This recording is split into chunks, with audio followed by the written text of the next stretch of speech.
কে লিখে তুমি? উনি হলো এক হলো কেন্দ্রীয় নেতা। তিনি যদি এবার এমপি হন তাহলে আগামীতে মন্ত্রী হবে। আমাদের রাস্তাঘাট নাই, এলাকার আমাদের গোপীনগরের যে অবস্থা, একটা অবহেলিত গ্রাম, খালি বালু আর বালু। আপনারা তো আসছেন, দেখছেন মাত্র।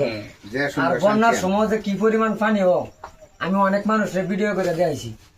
মানে এই গরিব দুঃখী মানুষের পাশে প্রিন্স ভাইরা সবসময় পাইছি। সামনে আমরা চাই সে এমপি হোক, তারপর মন্ত্রী হোক, আমাদের রাস্তাঘাট উন্নতি হোক। যাই হোক, আলহামদুলিল্লাহ। তবে গরিব দুঃখী মানুষের পাশে উনি সবসময় আসেন তো, নাকি না নতুন করে?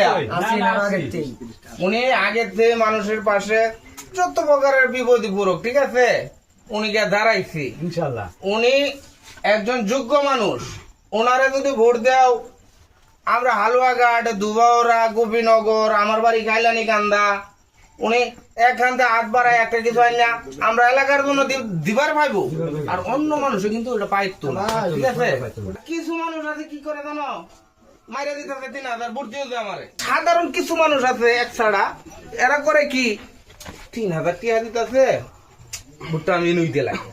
কিন্তু ভাই এই যে 3000 টিয়া দেয় তো দেশটা আমার নষ্ট করে 3000 টাকার কারণে আর ক্ষতি, পুরা দেশের কলঙ্ক, দেশের কোন উন্নয়ন হইতো না, ঠিক আছে। আর আমাদের নেতা এরকম না। মনে করো উনি সব দিক দিয়া, মামি সিং একটা বক্তব্য দিয়েছিল কয়েকদিন আগে, শুনছিলাম।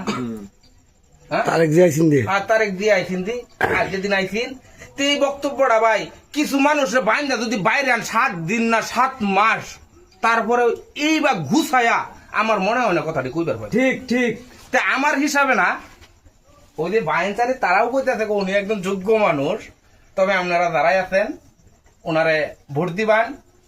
আমাদের হালুয়াঘাট এবং দুবাওরা কিন্তু ভাই গরিব, বাংলাদেশের মধ্যে সব থেকে গরিব উপজেলা হয়েছে আমরা হালুয়াঘাট, দুবাওরা, ঠিক আছে। আর আমাদের প্রিন্স ভাই যদি ঢাকা শহর কোন নির্বাচনের দাঁড়াইতো, তেমন একটা বুঝি না, বুঝে না। এখন তো বুঝতেছে, হ্যাঁ বুঝতেছে, চতুর্দিকে একটাই এখন চতুর্দিক দিয়ে আমি ধান দেখতেছি, ঠিক আছে। তবে মানুষ এখন টাচ মোবাইল নামছে না, সবই দেহে সবই বুঝে। আপনারা যারাই আছেন ধানের শেষে ভোট দিবেন। আল্লাহর রহমতে আমাদের এই রাস্তাঘাটের যে হাল অবস্থা, 3000 টিয়া বুড়ে লেগে লইয়া আমার জীবনের কলঙ্ক রাখবো, রাস্তাঘাটের কোনো উন্নয়ন পাইতাম না। এটার দরকার নাই।